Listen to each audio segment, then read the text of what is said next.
Okay, paano malaman if approved ba o hindi?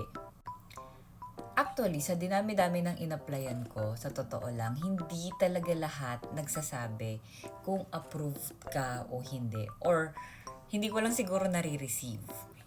Pero, may mga times na nag email sila sa akin or nagte-text kapag ako ay hindi approved.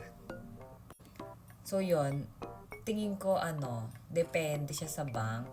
Pero, like si Union Bank, sasabihin talaga niya kung hindi ka approved in a few days. And also, BPI, nag-email sila. So, yun lang. I hope this answer makes sense. Kaya habang nag-aantay ka sa approval ng card mo, apply lang ng apply. Pero iwas lang kayo dun sa mga, for example, yung credit card na, for example, sa isang bank, nag-apply ka ng ganitong card. And then, you got disapproved. Alam mo sa email na disapprove ka na.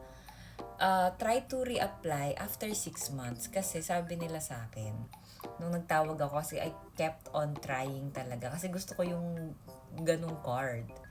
So, nag-try ako ng nag-try. And then sabi ko, bakit po ganun? Bakit parang laging after a month nagdi-disapprove? So, sabi nila, pag wala pa kasing 6 months, sa system daw nila, automatically, pag nakita nilang wala ka pang 6 months, tas nag-reapply ka, automatic disapprove. So, sayang effort. So, might as well try it after 6 months talaga. So, yun lang. Thanks for watching.